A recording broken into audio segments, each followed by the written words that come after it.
자, 설교 제목 한번 해봅니다. 대리가 아니라 대행입니다. 한번 더 해봅니다. 대리가 아니라 대행입니다. 뭐가 대리가 아니고 대행이냐? 하나님께서 목사들과 교회들에게 주신 권한이 대리가 아니라 대행이라 이 말입니다. 모세의 120년의 인생이 거의 마무리 단계에 와 있습니다. 하나님께서는 모세에게 그가 감당해야 할 마지막 사명을 주십니다. 하나님께서는 모세가 그 사명을 끝으로 이 세상을 떠나게 될 것이라는 말씀도 더불어 함께 주십니다. 그 마지막 사명이 뭐냐? 이스라엘 자손들의 원수를 미디안에게 갚으라고 하는 명령입니다. 오늘 본문 1절과 2절 말씀을 보면 여호와께서 모세에게 말씀해 주시되 이스라엘 자손의 원수를 미디안에게 갚으라. 그 후에 네가 네 조상에게로 돌아가리라 그랬습니다. 모세는 하나님의 명령에 따라 군대를 조직해서 미디안을 치게 됩니다. 이 전쟁에서 미디안 족속은 미디안 족속들을 통치하고 있었던 5 왕들이 다 죽고 또 미디안 족속 전체가 거의 다 멸족을 당하게 됩니다. 동시에 이 전쟁에서 모세는 바알부올의 사건의 주동자인 발람도 함께 죽여서 이스라엘의 원수를 갚습니다. 중요한 것은 미디안 족속을 멸하는 이 일과 그리고 발람을 죽이는 이 일은 다 이스라엘의 원수를 갚는 일이며 동시에 여호와 하나님의 원수를 갚는 일이라고 하는 사실입니다. 본문 3절 말씀을 보면 모세가 백성에게 말하여 이르되 너와 함께 있는 사람들 가운데서 전쟁에 나갈 사람들을 무장시키고 미디안을 치러 보내어 여호와의 원수를 갚되 그랬습니다. 하나님의 명령을 받은 모세가 군대를 소집하면서 미디안과의 전쟁을 뭐라고 정의를 하느냐면 미디안과의 이 전쟁, 미디안을 치는 일은 여호와의 원수를 갚는 일이라고 정의를 내리고 있는 것입니다. 무슨 말이냐? 이스라엘 군대가 미디안을 쳐서 미디안 족속을 멸하는 이 일은 공적으로는 이스라엘 자손들이 당한 엄청난 희생에 대한 공의로운 심판이며 또 동시에 하나님의 구속사적으로는 악인을 심판하시는 하나님의 공의로운 심판을 이스라엘 군대가 대행을 하는 일이라는 말입니다. 여러분, 오늘 본문 말씀에 나오는 미디안 족속에 대한 하나님의 심판은요, 그 원인과 배경이 민수기 25장에 기록된 바알부올 사건에 있습니다. 바알부올의 사건이 뭐냐? 이방 세계의 점술가인 발람이 이스라엘 군대를 무너뜨리기 위해서 실행한 간계의 사건입니다. 그 간계의 내용이 뭐냐? 미디안 여인들을 이용해서 이스라엘 군대를 우상 숭배와 음행에 빠지게 하는 일입니다. 발람의 이 간계는 이스라엘 자손들에게 큰 상처를 남기게 됩니다. 이스라엘 군인들 중에서 상당수가 군대를 무단 이탈을 해서 미디안 여인들과 음행을 하면서 바알 종교의 제사에 참여를 하게 되는 것입니다. 하나님께서는 이 일에 크게 진노를 하시고 이 일에 가담한 이스라엘 군인들에게 연병을 바라게 하셔서 징계를 내리십니다. 그리고 그 징계로 인해서 이스라엘 자손들 중에서 연병으로 죽은 자가 무려 24,000명이나 됩니다. 여러분, 지금 이스라엘 자손들은요, 가나안 정복 전쟁이라고 하는 이 중대한 사명을 바로 눈앞에 두고 군대의 전열을 지금 가다듬고 있는 중입니다. 그런데 전쟁을 눈앞에 두고 있는 군인들이 집단적으로 군대의 진영을 무단으로 이탈을 해서 날마다 미디안 여인들과 음행이나 즐기고 바알 종교의 제사 의식에 빠져가다가 24,000명이나 되는 이 엄청난 군인들이 연병으로 죽게 되는 이 사건은요, 이스라엘 자손들에게는 엄청난 상처였던 것입니다. 하나님께서는 모세에게 이 사건에 대한 마무리를 할 수 있도록 명령을 내렸습니다. 모세에게 마지막 사명을 주셔서 미디안 족속을 멸하게 하시고 그리고 간계를 부린 발람을 죽이도록 하시는 것입니다. 여러분, 바알부올의 이 사건은요, 성경이 아주 중대한 사건으로 다루고 있는 사건입니다. 성경은 바알부올의 이 사건을 민수기 25장에서 한 장 전체를 사용해서 바알부올의 사건의 실체, 즉 역사적인 그 사건을 진실하게 기록을 하고 있습니다. 그런 후에 성경은 오늘의 본문 말씀인 민수기 31장에 와서 민수기 31장 전체를 다 사용해서 바알부올 사건을 배후에서 조종한 발람과 바알부올 사건에 가담한 미디안 족속이 하나님의 진노로 말미암아 멸망을 당하는 이 사건을 상세하게 기록을 하고 있습니다. 성경에 기록된 바알 부올의 사건은 이게 전부가 아닙니다. 성경은 신명기 4장 3절에서 와서도 바알 부올의 사건을 한 번 더 상기시켜 주십니다. 이뿐만이 아닙니다. 바알 부올 사건은 여호수아 13장 22절에서도 다시 언급이 되어 있고, 또 호세아 9장 10절 말씀에서도 또다시 언급이 되고 있습니다. 바알 부올 사건은 구약 성경에서만 중요하게 다루는 사건이 아닙니다. 바알 부올 사건은 신약 성경에서도 아주 비중이 있게 다루고 있습니다. 우리가 참고 5절로 베드로후서 2장 15절 말씀을 보면 그들이 바른 길을 떠나 미혹되어 부올의 아들 발람의 길을 따르는도다. 그는 불의의 싹을 사랑하다가 그랬습니다. 그리고 계속해서 참고 5절로 유다서 1장 11절 말씀을 보면 화 있을진저 이 사람들이여 가인의 길에 행하였으며 싹을 위하여 발람의 어그러진 길로 몰려갔으며 그랬습니다.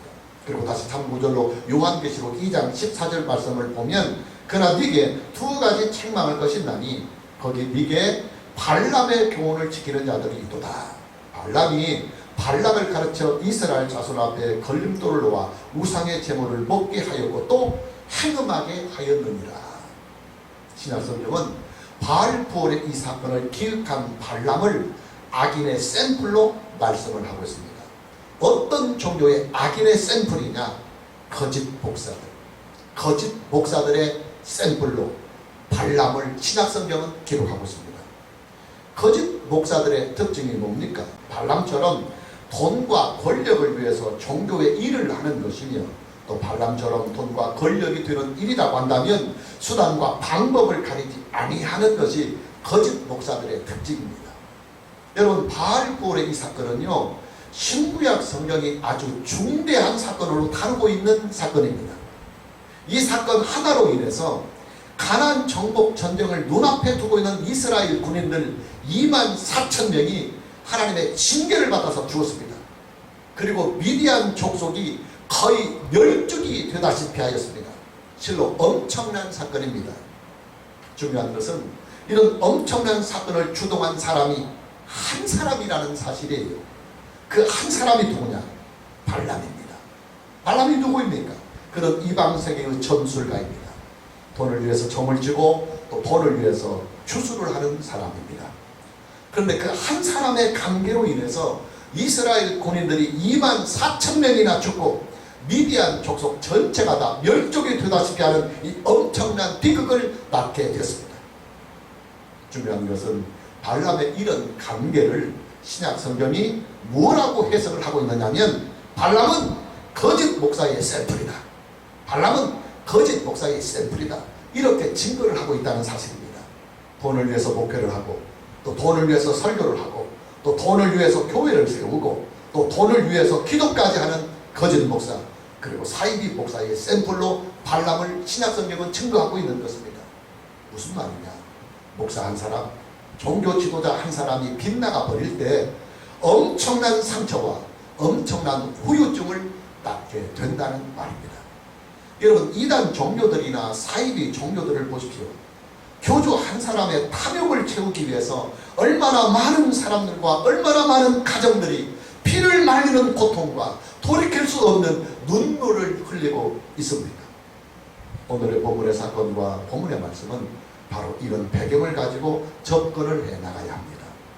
하나님께서 왜 택하신 자기 백성들을 징계해서 가나안 정복 전쟁을 눈앞에 두고 있는 이스라엘 군인들을 2만 4천 명이나 죽이셔야만 했는지, 왜 미디안 족속들은 멸족을 당해야만 했는지, 도대체 바알 부올 사건이 뭐기에 사랑의 하나님께서 이토록 진노를 하시는지 우리는 그 배경을 살펴보아야 합니다. 미디안 족속과 전쟁을 하는 이스라엘의 군대는 12,000명의 군인들로 조직이 된 군대였습니다. 모세는 이스라엘의 12지파에서 각각 1000명씩을 선발해서 총 12,000명으로 구성이 된 이스라엘 군대를 가지고 미디안 족속 전체와 전쟁에 임하게 됩니다. 여기에 등장하고 있는 12,000이라고 하는 이 숫자는 12 곱하기 1000이라는 숫자에서 나오는 개수입니다. 이스라엘의 12지파에서 각각 1000명씩을 선발한 숫자입니다. 오늘 본문 4절과 5절 말씀을 보면 이스라엘 모든 지파에게 각 지파에서 1000명씩을 전쟁에 보낼지니라 하매 각 지파에서 1000명씩 이스라엘 100만 명 중에서 12,000명을 택하여 무장을 시킨지라 그랬습니다. 여러분, 성경에 나타나고 있는 이 12라고 하는 이 숫자는요, 교회를 상징하는 숫자입니다. 구약 교회의 상징인 이스라엘 자손들이 12지파로 구성이 되어 있고, 또 신약 교회의 기초석이 되고 있는 예수님의 사도들이, 예수님의 제자들이 12명이었습니다. 요한계시록 21장을 보면 새 하늘과 새 땅으로 임하시는 하나님의 나라는 12개의 문이 있고 12개의 기초석이 있는데, 12개의 문들 위에는 이스라엘 자손 12지파의 이름이 새겨져 있고, 또 12개의 기초석 위에는 예수님의 12사도들의 이름이 새겨져 있다고 요한계시록은 증가하고 있습니다. 이뿐만이 아닙니다. 계속해서 요한계시록 21장에서는 천국을 상징하는 새 예루살렘의 성의 크기가 기록이 되어 나오고 있는데, 길이와 너비, 높이가 각각 12,000 스타디온이요, 성곽은 144 규빗이다, 이렇게 말씀하고 있습니다. 12,000이라고 하는 이 숫자는 교회를 상징하는 12라고 하는 이 숫자에 다수를 상징하는 숫자, 1000이라고 하는 이 숫자를 곱한 숫자가 바로 12,000이라고 하는 숫자입니다. 아라비아 숫자는 표기를 할 때 1000 단위를 끊어서 표기를 합니다. 그래서 1000 단위마다 콤마를 찍어서 아라비아 숫자는 1000 단위씩 끊어 있습니다. 아라비아 숫자는 1000이라고 하는 이 숫자를 다수, 즉 많은 숫자로 표기하고 있다는 말입니다. 성경에 나오는 12,000이라고 하는 이 숫자는 교회의 조그만한 숫자입니다. 교회를 상징하는 12라고 하는 이 숫자에 다수를 상징하는, 많음을 상징하는 1000을 곱한 수이기 때문에 교회의 조그만한 수가 12,000이라고 하는 숫자입니다. 자, 그럼 144라고 하는 숫자는 뭐냐? 12 곱하기 12가 144입니다. 구약의 교회를 상징하는 12라고 하는 이 숫자와 신약 교회를 상징하는 12라고 하는 이 숫자가 곱해진 숫자가 12 곱하기 12가 144입니다.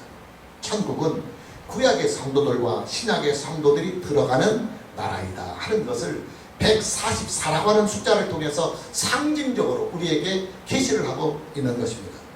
요한계시록 7장 4절 말씀을 보면 14만 4천 명이라고 하는 14만 4천의 숫자가 나옵니다. 하나님의 구원의 인침을 받은 사람들의 숫자가 14만 4천 명이라는 숫자로 성경에 기록되어 나옵니다.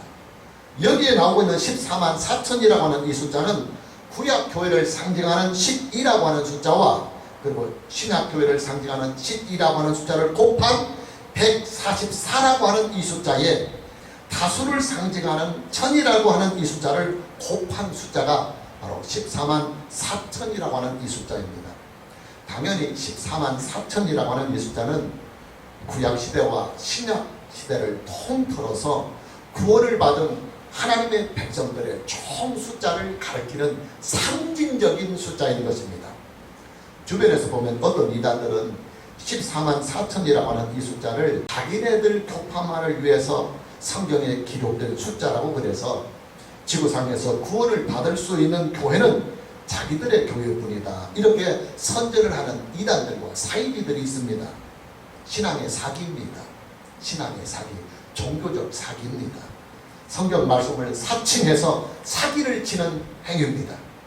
여러분, 하나님의 공의로운 심판을 대행하는 이스라엘 군대가 12,000명으로 구성이 되었다고 하는 이 사실은 하나님의 구속사의 상징성을 가지고 있습니다. 어떤 상징성이냐?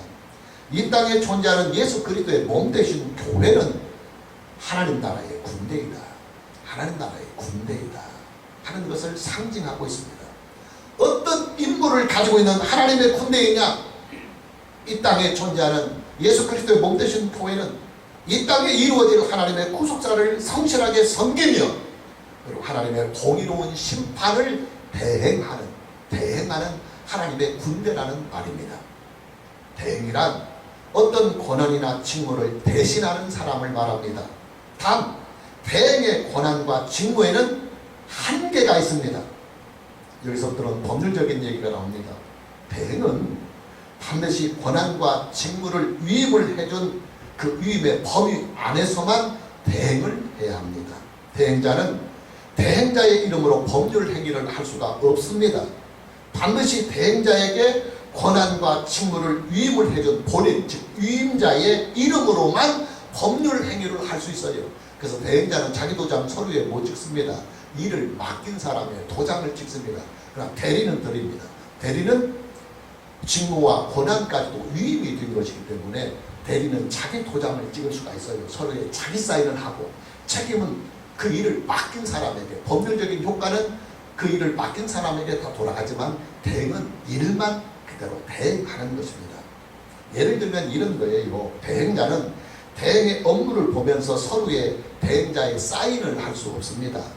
업무는 대행자가 보지만 그러나 권한과 책임은 대행을 맡긴 위임자에 있기 때문에 반드시 본인, 즉 위임자의 이름으로만 법률 행위를 할 수 있는 것이 대행의 역할이요 직무입니다. 여러분, 대리와 대행은요 법률적으로 분명한 차이가 있습니다. 대리는 그가 대리한 일에 대하여 결정권까지 있습니다. 결정권이 있기 때문에 서류에 대리자의 이름으로 사인을 할 수가 있습니다. 물론 법률적인 모든 효과는 대리를 맡긴 본인, 즉 위임자에게 다 돌아갑니다. 그러나 대행은 대리가 할 수 있는 결정권이 없어요. 오로지 맡겨진 일만 대행을 하는 것입니다. 목사라는 이 직분은 하나님의 일을 대행하는 직분이지, 대행하는 직분이지 하나님을 대리하는 직분이 아닙니다. 만일에 목사라고 하는 이 직분이 하나님을 대리하는 직분이라고 한다면 목사는 교인들에게 세례를 베풀 때 목사의 이름으로 세례를 베풀 수가 있어요. 대리자는 자기의 이름으로 사인을 하고 도장을 할 수 있는 권한이 있는 것처럼 목사가 만일 하나님의 대리자라고 한다면 세례를 줄 때 목사는 자기의 이름으로 세례를 베풀 수가 있어요. 만일에 목사라고 하는 이 직분이 하나님을 대리하는 직분이라고 한다면 목사는 자기 이름으로 교인들에게 직접 복을 줄 수도 있습니다. 교인들의 죄를 사는 일도 마찬가지입니다. 만일에 목사라고 하는 이 직분이 하나님을 대리하는 직분이라고 한다면 목사는 교인들의 죄를 사해줄 수 있는 권한까지도 목사에게 있습니다. 그러나 우리가 알다시피 목사에게는 이런 권한들이 전혀 없습니다. 목사는 교인들에게 세례를 베풀 때 목사의 이름으로 세례를 베푸는 것이 아니라 성부와 성자와 성령의 이름으로 세례를 베풉니다. 성부와 성자와 성령의 일을 목사가 대행을 하는 것입니다. 목사는 교인들에게 복을 줄 수 있는 권한이 전혀 없습니다. 목사는 구속의 주님이신 예수 그리스도의 이름으로 하나님께 축복의 기도를 할 뿐입니다. 여러분, 만일에요 목사인 제게 여러분에게 복을 줄 수 있는 권한이 있다고 한다면 제가 있는 모든 권한을 다하여서 여러분들에게 진즉 다 복을 주었을 것입니다. 그러나 제게는 여러분들에게 복을 줄 수 있는 그런 권한이 없어요. 기도만 할 뿐입니다. 기도만 할 뿐입니다. 죄를 사는 일도 마찬가지입니다. 목사에게는 죄를 사해 줄 수 있는 권한이나 자격이 전혀 없습니다. 하나님께서는 목사에게 죄를 사해 줄 수 있는 권한을 위임해 주지 아니하였습니다. 죄를 사해 줄 수 있는 권한은 오직 하나님 한 분만이 가지고 계신 고유의 권한인 것입니다.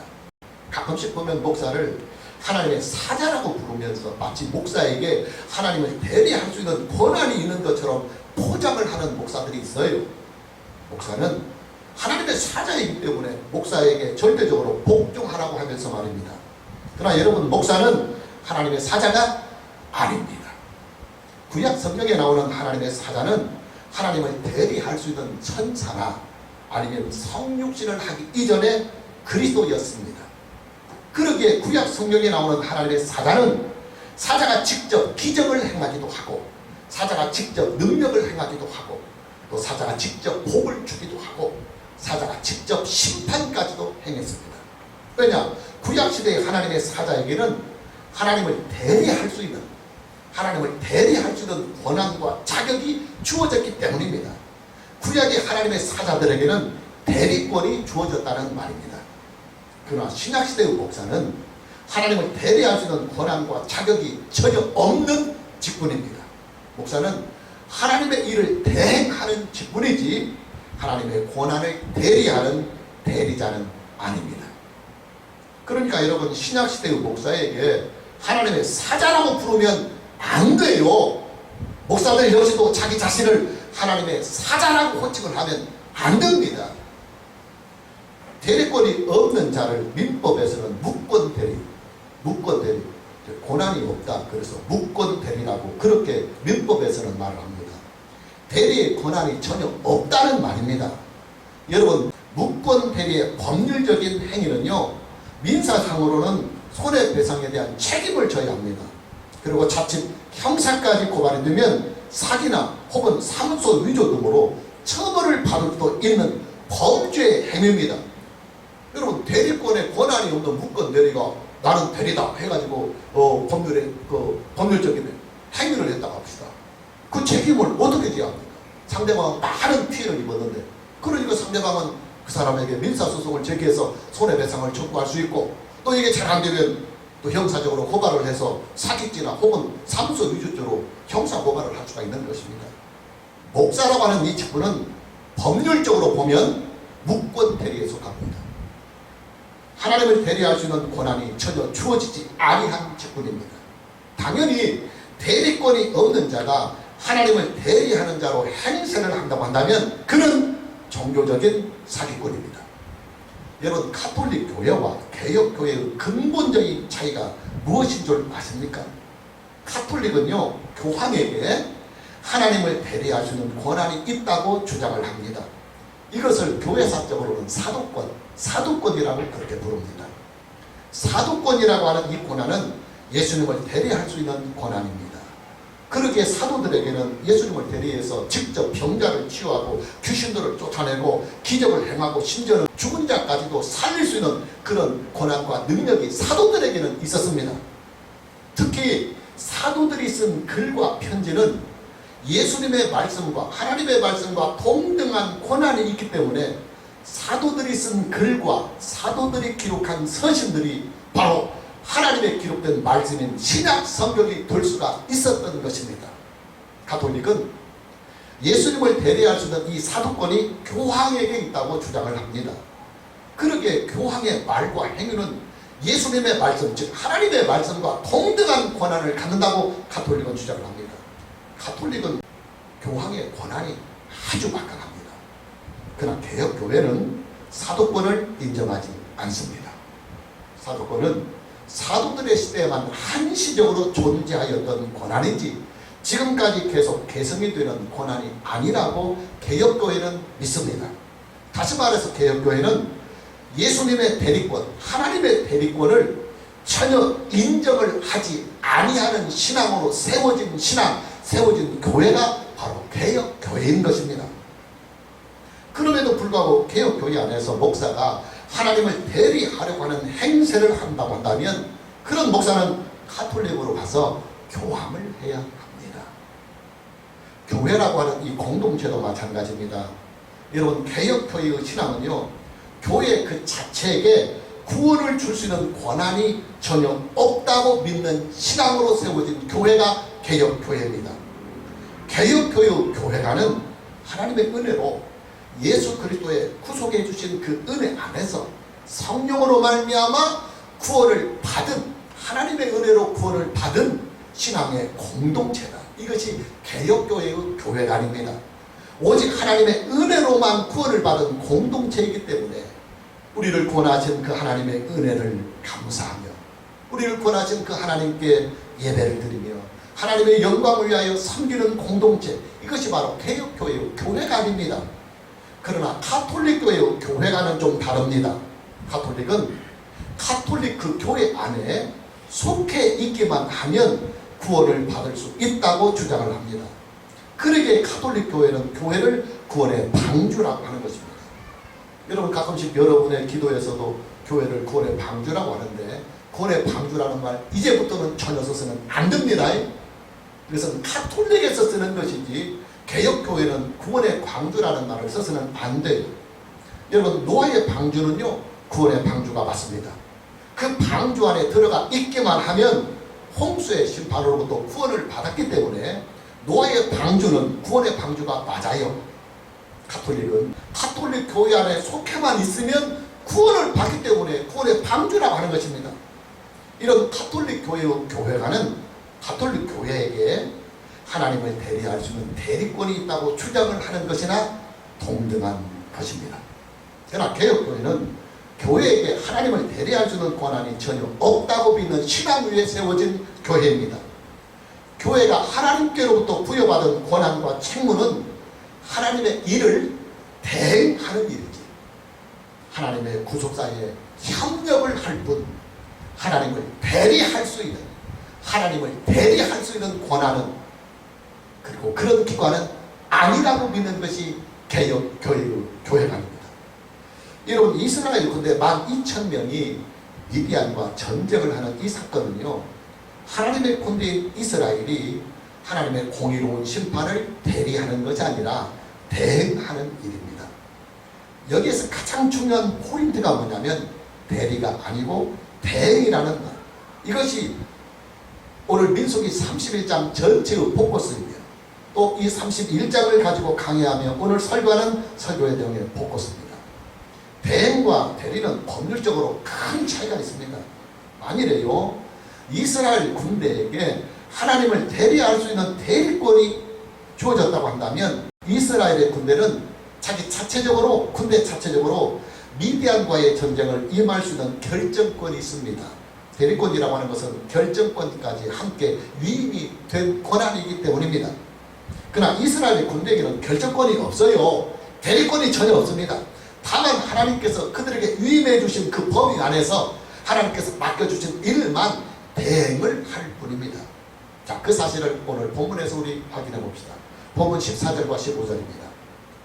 모세가 군대의 지휘관 곧 싸움에서 돌아온 천부장들과 백부장들에게 노하니라.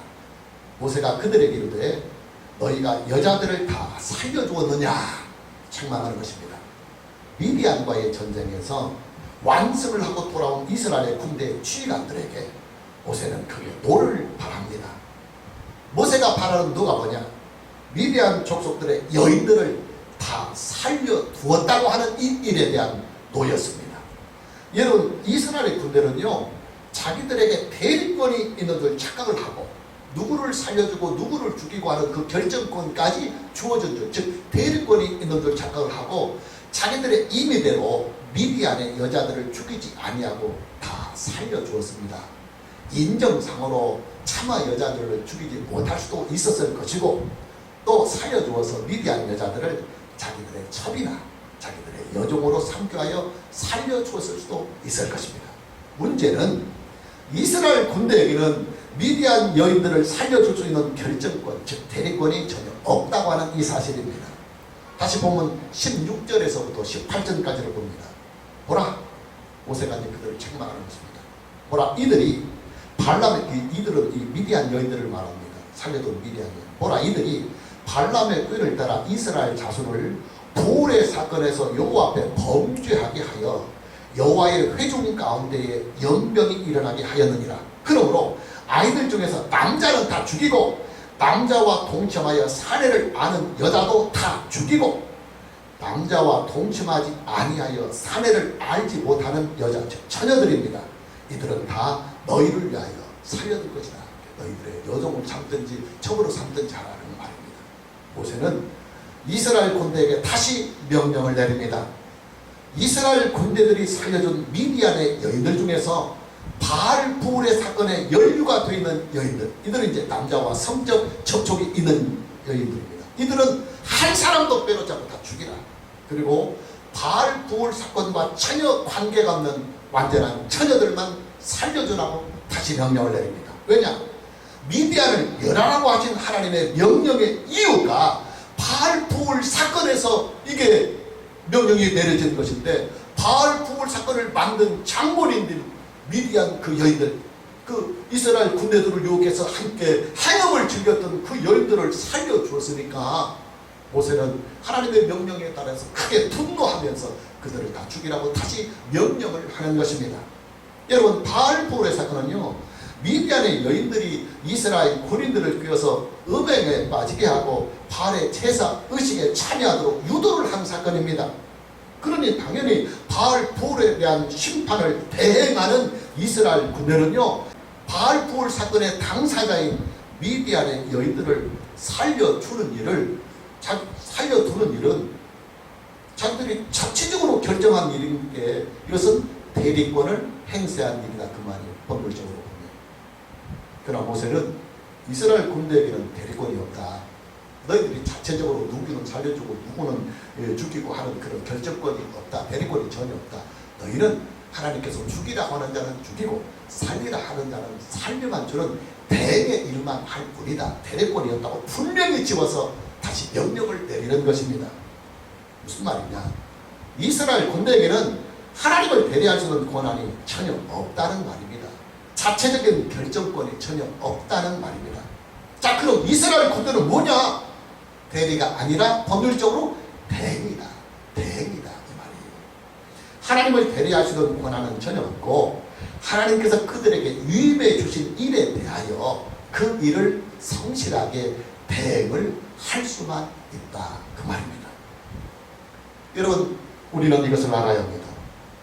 현존하는 이 지구상에서 하나님을 대리할 수 있는 사람이나 기관은 전혀 존재하지 아니합니다. 하나님께서는 현존하고 있는 이 지구상에서 그 어느 누구에게도, 그 어떤 기관에게도 대리권을 주신 일은 없습니다. 다만 하나님의 일을 대행할 수 있도록 대행의 권한과 대행의 직무와 그리고 대행의 임무만을 주셨을 뿐입니다. 따라서 목사나 교회는 하나님을 대리하려고 하는 이 월권을 해서는 안 됩니다. 오직 하나님의 일을 진실하고 성실하게 대행을 할 뿐입니다. 하나님을 대리하려고 하는 자는 신약성경이 뭐라고 정의를 하느냐? 너는 발람이다. 너는 발람이다. 거짓 목사의 샘플이다. 이렇게 성경은 기록하고 있는 것입니다. 오늘 저와 여러분 모두에게 하나님의 일을 대행하는 이 사명을 믿음으로 그리고 성실하게 잘 감당할 수 있는 이 은혜가 있기를 주님의 이름으로 축복합니다. 찬양합니다.